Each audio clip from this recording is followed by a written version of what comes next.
Like I always said, if I get the opportunity to interview Eve, one of the things I want to ask is like, how is Scorpion Eve different from the Eve we see today? Yeah.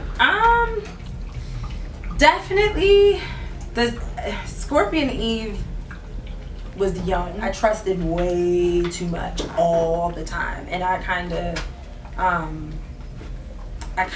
didn't pay attention to my gut then. Like I really did. I kind of would second guess myself a lot. I made a lot of bad decisions by doing that. And now like my gut is my everything.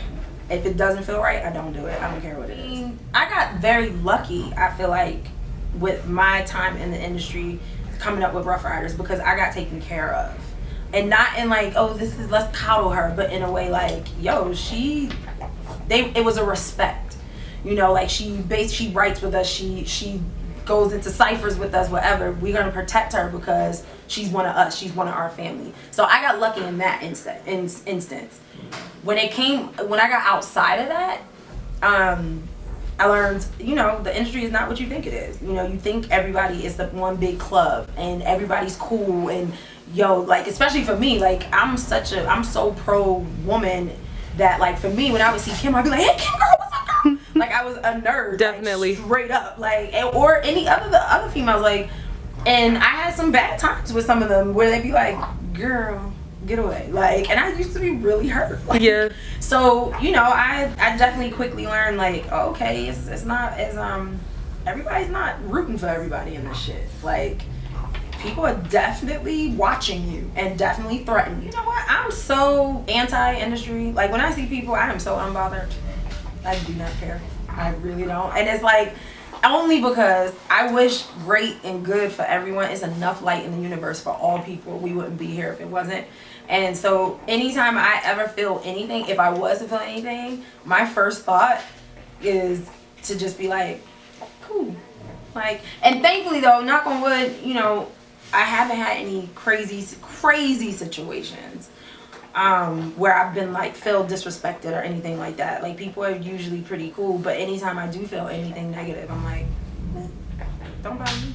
It's not a conscious thing. It was, you know, I appreciate life and I appreciate actually living life. And the other thing, going back to what the industry taught me, is there's a lot of people in this industry who are very miserable, who have so much and do so much and get to perform in front of so many people, but when they come backstage or they're on their bus, whatever, they are not living life. They are miserable.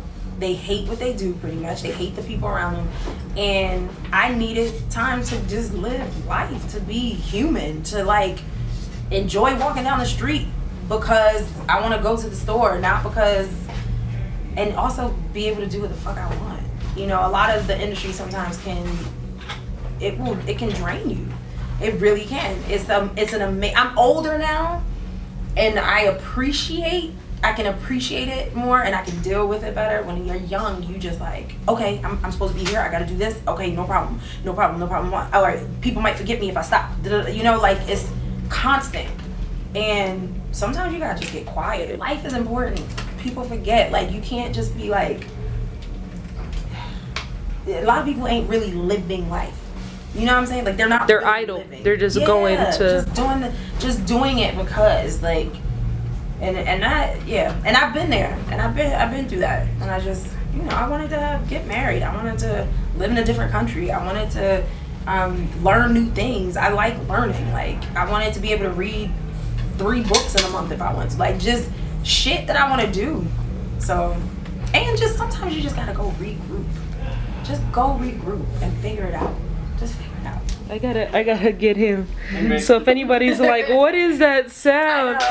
One of the things that I have to ask, because I had a radio show and I worked with a lot of artists locally, what would you give local artists as far as advice, and what would you give female MCs and singers as far as advice? Because if they want to do anything, they want to be in the industry. Yeah. And it might be hard for women to be in the industry. Can you speak on that? Yeah, man. I think it's such an exciting time for artists right now, where you don't have to rely on being in the industry. As far as, and when I say a good industry, I mean label, like being signed and all that. It's not what it's cracked up to be, and especially now because labels ain't got no money, most of them. And labels don't, and a lot of the people who work at these labels don't have any vision. So like when I came up, there were real A&Rs and people who really gave a fuck about developing an artist. And now you go to labels, they want you already developed. They don't care. They really don't. So get your own following. You know, do as many local things as you can do. That's what I did. Do as many local shows as you can do. Find out about every talent show, every this, every that. Try to open up for whoever your favorite artist. Don't stop and keep doing it. And don't rely on other people. And just do your own thing. Especially because you don't need it now. You can film your own shit. You can put it out. You can give your music straight to iTunes. You know what I'm saying? Yeah. Straight to iTunes, YouTube, TuneCore. TuneCore is amazing. Check out TuneCore. So you're so pro being self-reliant as far as the business. And I grew up on a label. So like I got signed at 17. I finished Interscope at like 27. I'm independent now. Like, you know, I've been independent for a minute. Like, and I love it. I love it because I'm able to do what I want to do. I'm not gonna front. Like having a machine behind you is amazing, you know. But also, there's something to say about having organic fans and people. You build that bubble. You know, when you bubble from the bottom, those people stick with you a lot longer than, you know, fly by night fans. Like you said, that fan word. Sometimes it's in and out. Yeah, definitely already been listening to music. Yeah, already been listening and thinking about where I want to go. I have to write my writing, like my music is, I don't keep a diary. I guess I make albums. I make music. That's what keeps me sane. So can we say that your music will be different? A different sound just because you're in a different stage of life? Probably. I think so, but it'll still be me. It'll authentically me. What people love of me, it will be me. But, you know, I'm not going to front. I'm not going to try to relive any moments. Ruff Ryders I wouldn't be here without Ruff Ryders. But I'd be doing people a disservice to try to go back to that. And a lot of people sometimes say, man, you need to do this, you need to do that. But it's like, I'm grown as fuck now, and you know I can't be that girl no more. I'm still that girl from Philly, and all of me. It wouldn't be here, but at the same time, it'd be funny. It'd be weird to go back to that try to do that type of. That's music, true. You know? I agree with that. And I think like as a supporter, thank you. But it will authentically be me, definitely.